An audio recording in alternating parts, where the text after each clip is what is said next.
We were talking yesterday about the book of 1 Peter, and Steve Clark grabbed me shortly after the service and said, "Well, you really proved you didn't know what you were talking about."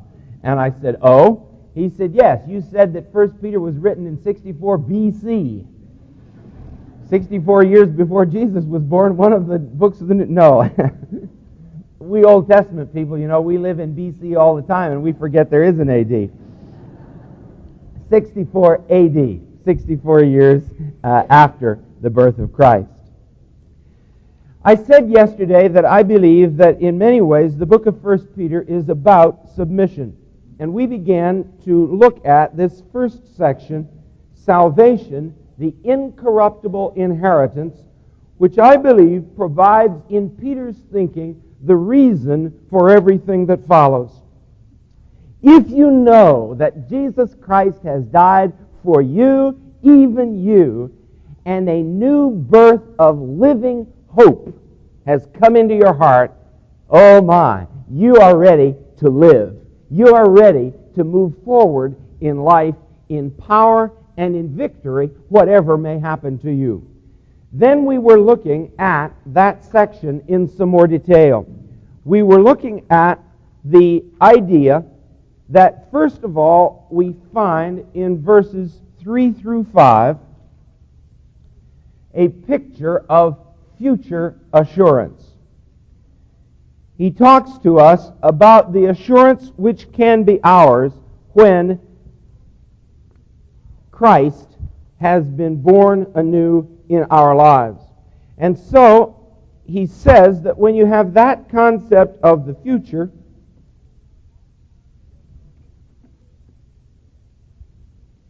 you can live in assurance. Then, in verse 6, we start another thought. And again, when you're doing Bible study, you want to look for those changes in thought. When have you moved from one thought to another? It's very helpful. Most of our modern Bibles now are set off in paragraphs. They didn't always do it right. The paragraph divisions aren't inspired. But usually, they're there at that point where the thought changes. Notice in verse 6, in this, that is, this future assurance, you greatly rejoice, though now. We've been talking about the future. Now, what about now, Peter? If need be, you have been grieved by various trials. What we have then in verses 6 through 9 is the testing of this inheritance. He says in order, verse 7, that, there's one of those connectives, you've been tested that the genuineness of your faith, being much more precious than gold that perishes. He's been talking about something that never perishes. Now he says gold perishes. Our bank accounts will perish. That house that I've been painting for a couple weeks is going to perish. There are some things that won't perish. Have we got our priorities right? Though it's tested by fire, may be found to praise, honor, and glory at the revelation of Christ, whom, having not seen, you love. Now, Peter, what are you saying to us here? He says that when we are tested, when our faith is tested, that is the moment of great joy. Dr. Nick Georgița in Romania, a man who had given up an endocrinology practice, one of the foremost endocrinologists in the country, one of the only endocrinologists in the country. But here was a 3,000-member church without a pastor, and they said, Dr. Nick, you're the man. So he'd given up medicine. He said to me one day, after I had been teaching, he said, "John, you love theology, don't you?" I said, "Yes." He said, "That's the way I feel about medicine." They called him in and interrogated him 10 hours straight. At the end of the time, the guy said to him, "All right, you can go." And he said, "Thank you, gentlemen." Thank you for what? Thank you for making me the happiest man in the world. I said, what? I said, may I preach a little sermon to you? They said, yes. He said, my Bible tells me,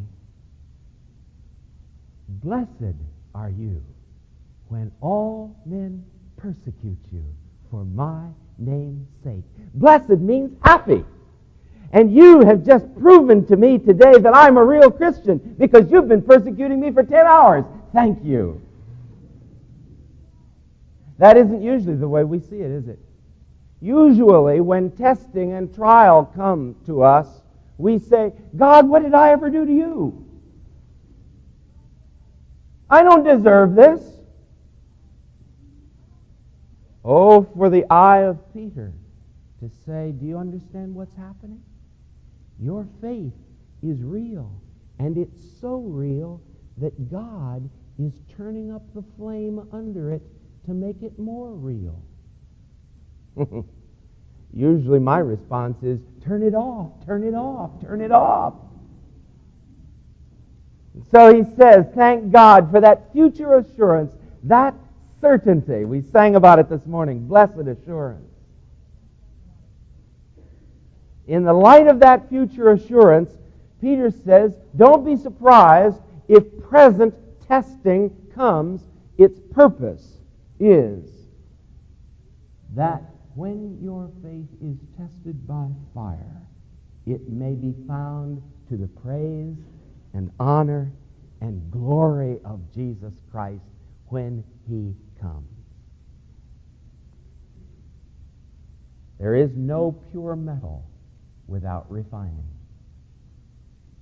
You just don't find pure gold. You find it all mixed up with everything else. And the first thing that happens is it's sent to the crusher. Anybody here been to the crusher recently? Boom, boom, boom, boom, boom.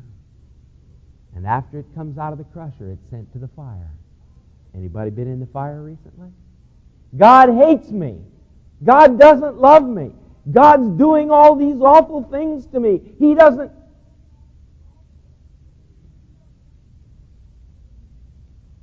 That the genuineness of your faith, being much more precious than gold that perishes, though it's tested by fire, may be found to the praise and the honor and the glory of Jesus when He's revealed. How badly do you want our faith to shine purely when Jesus is revealed? Badly enough to say, turn it up, God, turn it up. Badly enough to say, would you just run the crusher a little faster, please? Future assurance, present testing. And he talks about faith there in verse 8, whom having not seen you love. Though you do not now see Him, yet believing, you rejoice with joy inexpressible and full of glory. That's what faith is ultimately about. The reality that we don't see and yet know. Francis Schaeffer has a wonderful illustration of faith that has been an immense help to me across the years. He says sometimes faith is described as though it's just a leap into the dark. I don't know what's out there. I don't know whether there's a God. I don't know whether there's a heaven. I don't know whether there's any hope. But, well, here goes. He said that's not biblical faith. That's not the way faith is described in the Bible. He said the way faith is described in the Bible is like this. I'm climbing in the Alps one afternoon.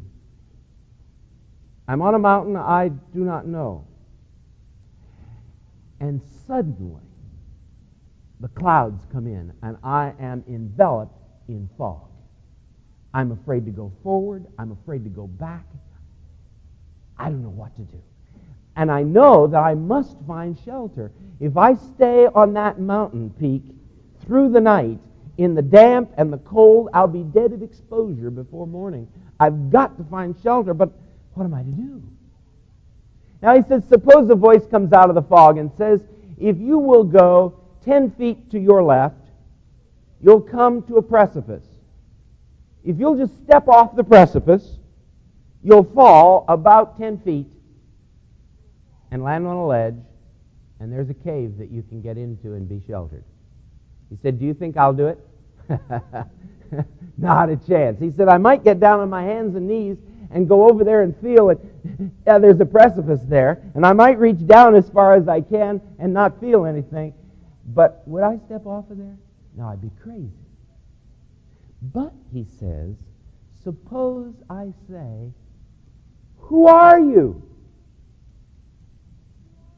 And I receive the name of the foremost alpine guide in that whole area. And I say, where are you? And he says, I'm just across that chasm on the other side. I saw you over there before the fog came in.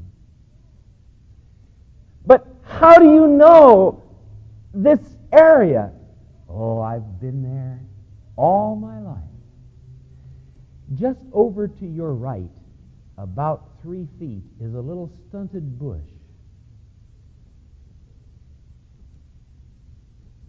Yes. And just in front of you, about 5 feet, is a big craggy boulder. Yes. If you go into that cave that's down on that ledge, in the morning, I'll come and get you.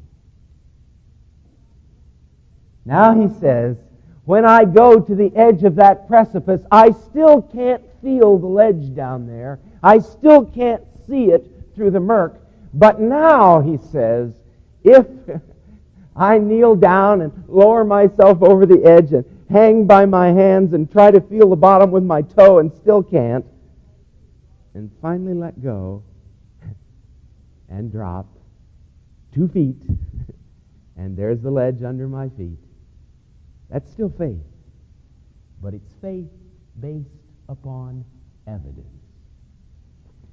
That's what biblical faith is all about. That's the kind of faith that Peter is talking about. We don't see him. We cannot touch him, and yet there is evidence all around us to say this is not a leap into the dark.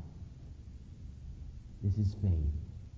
And that's the faith that you and I are called to. That's the faith that is tested in these days. Because you see, faith that is not tested is no faith at all. Faith that hasn't been put to the test. If you believe because everything goes well, what does that prove? It is when you believe in spite of the difficulties, in spite of the troubles, in fact, because of the difficulties and because of the troubles. I take you back to Dr. Nick. I'm so happy. Thank God you have proven to me that I'm a Christian. Yes? In this world, the Bible says you will have trouble. Trouble doesn't prove God hates you. Trouble proves you're on the right side.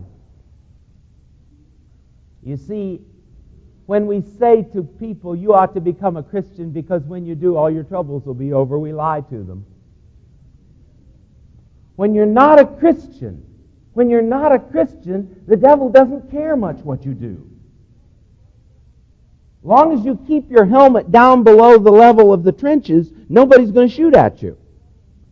But stick your head up and say, I'm for the Lord, and you ought not to be surprised if some hand grenades come rolling in your direction. Now he says, verse 10, about this salvation, the prophets have inquired and searched carefully, who prophesied of the grace that would come to you. We've talked about future assurance, present testing, and now he says, all of this was predicted in the past. Peter, aren't you talking to us about some new idea that you and your fellow disciples have just sort of come up with recently? I mean, you guys put your heads together and all drank some new brand of tequila or something and came up with this crazy new theology, right? I mean, maybe it's true, but you came up with it yesterday, right? Wrong. Wrong. He says, I want to tell you, this faith that I'm talking about, this living hope that draws us forward, this hope that's being tested in this moment, this is not something new. This is, in fact, what the whole Bible has been about. What were the prophets looking for? They were looking for the Jesus whom you now have seen and heard. And notice in verse 11, what did their prophecies involve? The Spirit testified beforehand about the sufferings of Christ and the glories that would follow. Aren't you glad that when Jesus could first speak, he didn't say to God, God, what am I doing with a couple of refugees? What am I doing living in Nazareth, God? This is supposed to be Jerusalem.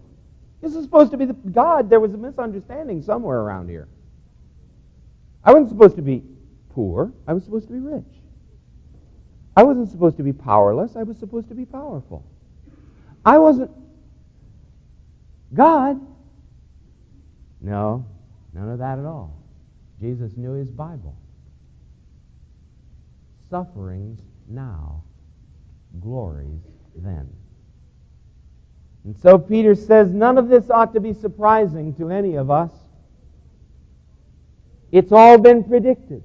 This word of the gospel is the fulfillment of what has been predicted before. It is in continuity with all of that. It's not something new. You are part of what started in Eden and has come up through Abraham and Isaac and Jacob and Samuel and David and Hezekiah and Malachi. This isn't some new doctrine. This gospel that we preach is that which has been foretold from the beginning. You're part of it. So he says, this is your incorruptible inheritance. You ought to live in that assurance. You ought to live in the knowledge that what has been predicted for thousands of years has come to reality in your life and in your day. You ought to live in the knowledge that the testing which you are presently enduring is the proof of the reality of your faith and of your relationship to him. You ought to live in the assurance that when they slam the casket lid, Jesus is going to be blowing out the ends with a blowtorch and saying, welcome home. An incorruptible inheritance. We live in a world where everything is changing, everything is perishing, everything is dying. And Peter says there's one thing that isn't dying, and that's the living hope that is ours through faith in Jesus Christ. Do you have that living hope today? Is that what motivates you? Is that what keeps you going? Is that what gets you out of the sack in the morning? The living hope. Peter says that's what ought to be. And then we come to the first of those therefores.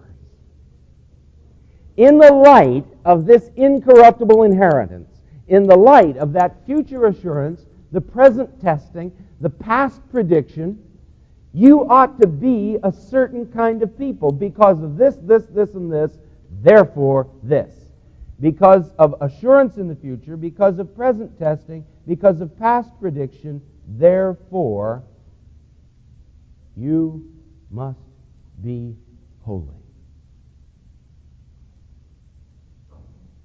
Because of an incorruptible inheritance, You ought to be holy people. Now why, Peter? I thought you were talking to us about grace. You were talking to us about God who says, no, Oswalt, it's not your efforts to be a good man that get you to heaven. It's the grace of the Lord Jesus Christ that gets you to heaven. Well, if it's grace that gets me to heaven, who cares how I act? What difference does it make how I live if it's God's grace that's going to get me there? Let's get rid of this old legalism. Let's get rid of these old efforts to make myself good enough for God. That's what the gospel is about, isn't it? Notice what he says. Verse 13. Now, the translators have difficulty with the Hebrew imagery here. This version says, gird up the loins of your mind. Huh? Some other translations that I've looked at say, prepare your mind, which is not really any better. What are they talking about?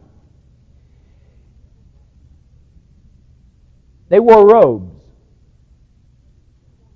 Robes are very nice, especially on a hot day. They're a whole lot cooler than jeans. Sort of got some circulation going up under that robe. But they can very, very badly hamper you if you have to move fast. So what do? You reach down, grab the back hem, pull it up here, and stick it in your belt. Instant Bermuda shorts.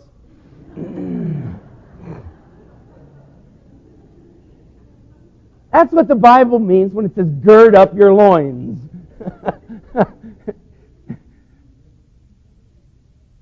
Get ready for action.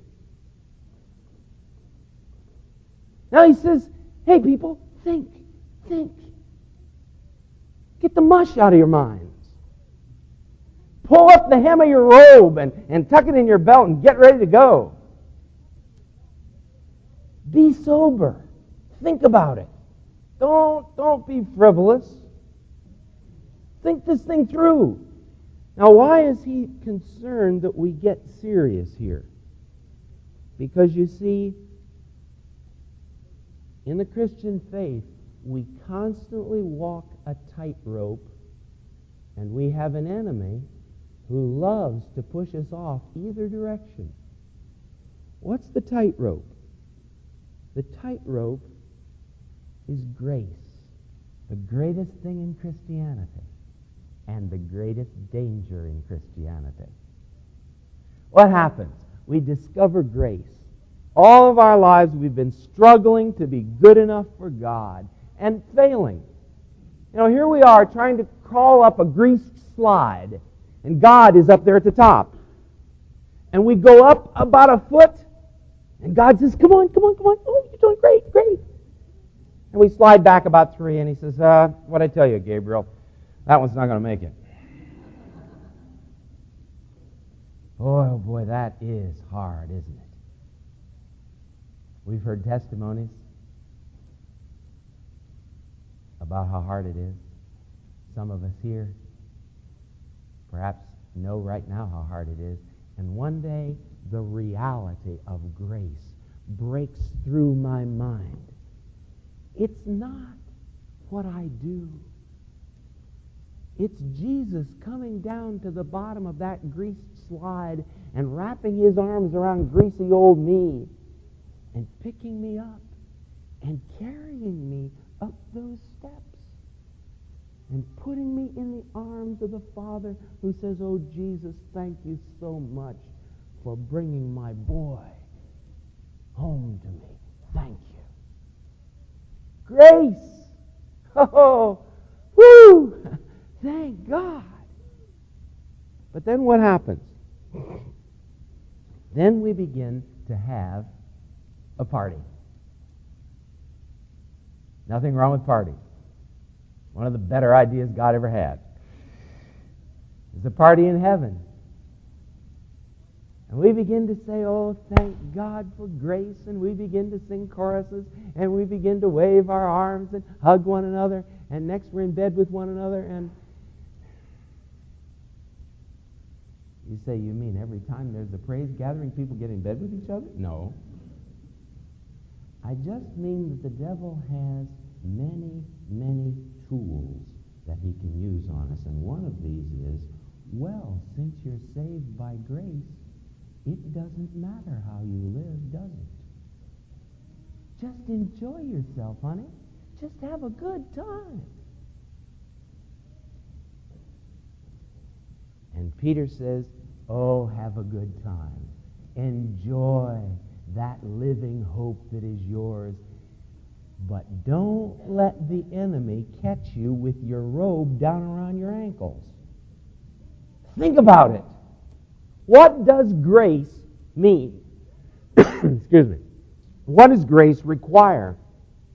Now, this illustration that I'm going to give you is entirely hypothetical. I'm already married to the best woman in the world. But suppose I were single and I became attracted to this very, very beautiful girl.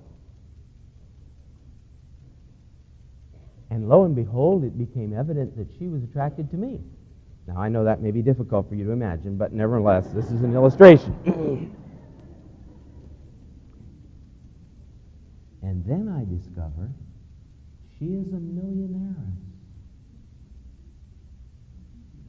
All right. And it becomes plain that she is going to be receptive to a proposal.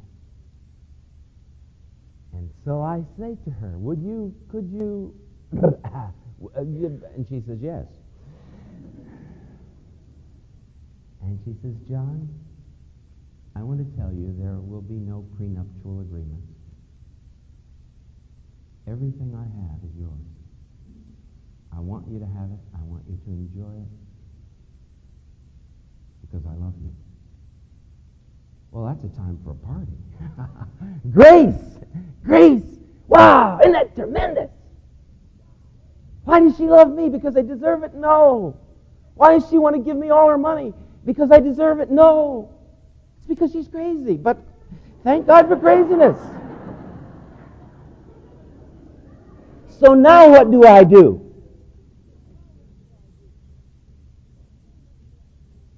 I start taking out all the girls in town and running up huge credit card bills. Why? Because in a few days I can pay them all off.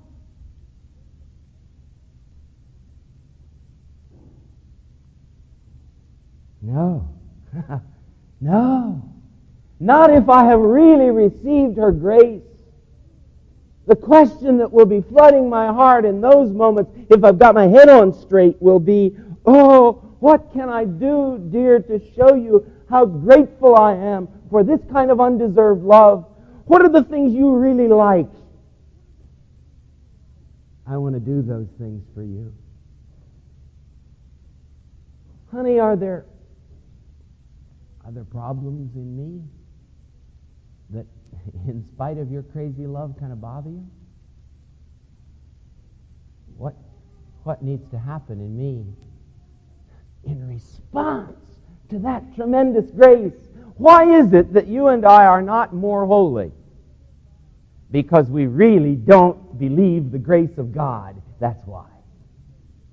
Because we really have not come to that place where we know how deep His love for us, how immense His resources are that are for us. If we really knew that, if we really felt it, if we really thought through the implications of grace, we would say, oh God, how can I be like you? But oh no, it's because all too often we're still, oh yeah, we believe in grace, but we're really trying still to work our way into His favor, and we're not getting anywhere, and we say, man, that is a bootless business. So we live our sloppy lives. Why? Because we have never really surrendered to His grace. Never really let Him love us with all the immensity of His love. If we ever once